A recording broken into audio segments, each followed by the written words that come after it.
Voltamos com o programa Entrevista e o nosso assunto de hoje é a nova lei de drogas e conversamos com o promotor de justiça, Lélio Braga Calhau.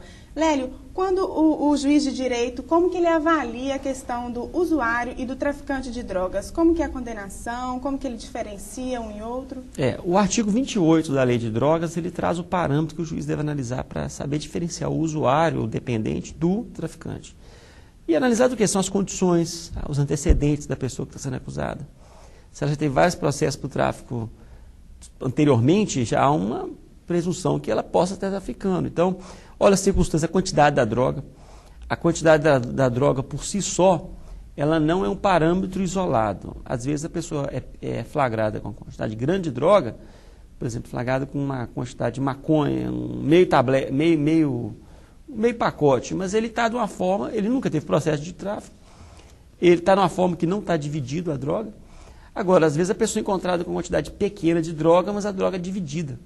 Já dividida em papelotes ou em buchas, isso aí já predispõe que há uma comercialização. Mas vai ser sempre as circunstâncias do fato. Outras também a gente analisa também, mas aí não poderia estar comentando com vocês aqui. Mas existem as circunstâncias do caso concreto que vão apontar se aquela pessoa é usuário ou traficante. Mas ela o que é importante o telespectador saber é que não é um fator apenas. Não é o antecedente, não é a quantidade da droga, são as circunstâncias todas do caso, são as informações que a polícia tem anteriores que podem estar. Então, tudo isso é pesado para num contexto. É toda investigação, mas o que o juiz tem que analisar é o conjunto das provas. Não é porque a pessoa, às vezes, ela teve um processo anterior para o tráfico, foi julgada, condenada, mas depois ela praticou o uso de drogas, não é? Então não é porque ela praticou um tráfico para trás que ela vai ser condenada por tráfico. Mas se ela voltou a praticar, então ela tem que ser analisado com cautela. Mas sempre o que? A natureza da droga, a quantidade, as circunstâncias. Outro exemplo, os equipamentos que são encontrados. Às vezes são encontrados equipamentos sofisticados para embalar a droga, ou equipamentos próximos para embalar. Então, acaba que há uma presunção inicial de que aquilo ali pode ser tráfico. Lélio, e o que acontece no caso de um usuário ser pego ou um traficante? Qual que é a pena para um ou para outro? Como que isso é avaliado? O usuário ele pode ser preso na penitenciária? A questão é o seguinte, essa lei ela rompeu isso. A lei hoje ela quer que o usuário, ela quer que haja prevenção e a reinserção do usuário e a repressão do traficante. Então, normalmente o que acontece? Quando ocorre uma apreensão de droga pela polícia, a polícia provisoriamente já faz essa análise que o juiz faz. Essa análise do artigo 28, de olhar as condições, a natureza, a quantidade da droga, tanto a polícia militar como a polícia civil já faz essa análise. E aí eles já vão fazer uma pré-definição, eles vão ter uma pré-classificação de se é usuário ou traficante. Se for usuário, ele é encaminhado para a delegacia de polícia e assina um termo, um TCO, que é um termo circunstanciado de ocorrência, e ele é enviado já para a Justiça para fazer uma audiência, onde o Ministério Público vai tentar um acordo com ele, visando uma transação penal e tentando aplicar uma pena não privativa de liberdade. Uma pena de multa, uma pena de prestação de serviço à comunidade, uma pena de comparecer em programas sociais envolvendo prevenção de droga. O traficante é diferente. O traficante já vai responder o processo criminal normal. Ou seja, ele vai ser preso, vai ser encaminhado à Polícia Civil pela Polícia Militar, o delegado vai analisar as provas, o mesmo artigo 28, analisa a quantidade, analisa a circunstância, analisa a quantidade, a forma, os antecedentes, ele verificando que é traficante, ele vai ratificar o auto de prisão em flagrante. Em seguida, a pessoa, ele vai instaurar um inquérito policial e vai fazer a investigação de tudo que a Polícia Militar apontou, para concluir se confirma ou não aquelas provas. Ele concluindo que é o tráfico de drogas, ele vai indiciar essa pessoa e esse inquérito vai ser remetido ao Poder Judiciário, que vai remeter ao Ministério Público. O Ministério Público, então, vai pegar esse inquérito, essa pessoa vai estar presa, o traficante vai estar preso. E aí ele vai, analisar se concorda com a classificação que a Polícia Militar fez e que a Polícia Civil fez. Porque pode ser que a Polícia Militar entendeu que é traficante, que a Polícia Civil entendeu que é traficante e o Ministério Público entende que é usuário. Então, na verdade, a pessoa ela vai sendo pré-classificada até a sentença final do juiz.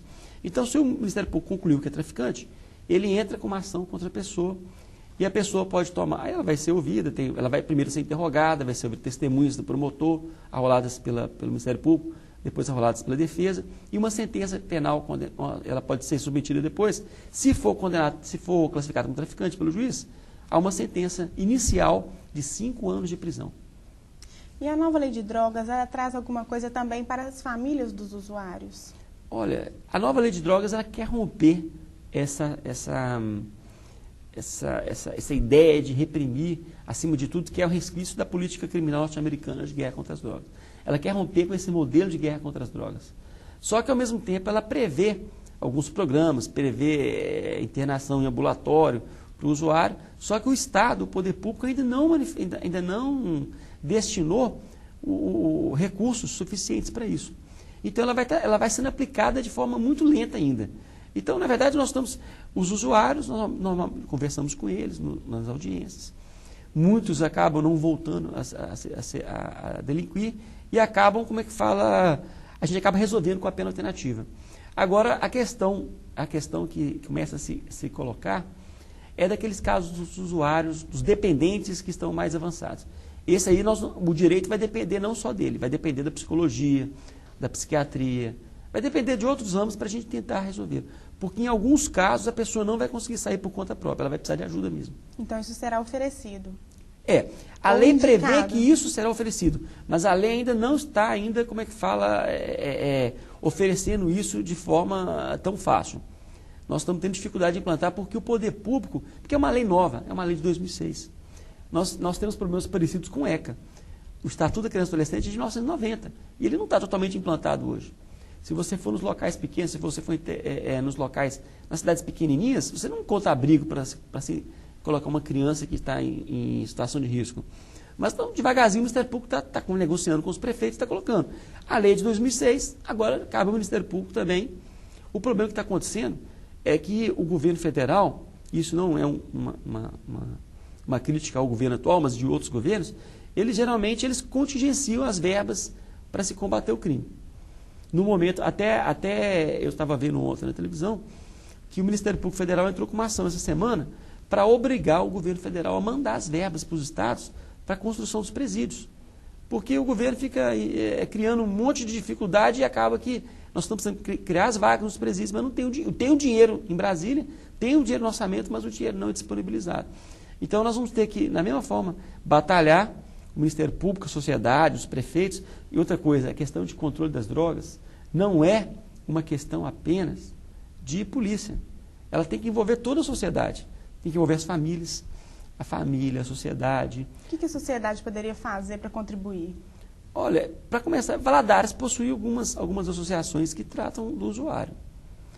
Ajudar essas associações seria um bom início, porque muitas vezes elas não têm condição de receber os usuários todos que são encaminhados. E, às vezes, a pessoa é encaminhada para outros locais e são caros. Eu sei de um caso de uma fazenda aqui próxima que recebe um usuário para se tratar, mas ela cobra um salário mínimo. Não é qualquer pessoa que tem condição de pagar um salário mínimo para uma associação tratar do seu parente e, ao mesmo tempo, bancar outras despesas, né? Ok, nós vamos então para mais um pequeno intervalo. Daqui a pouco a gente volta com mais informações sobre a nova lei de drogas.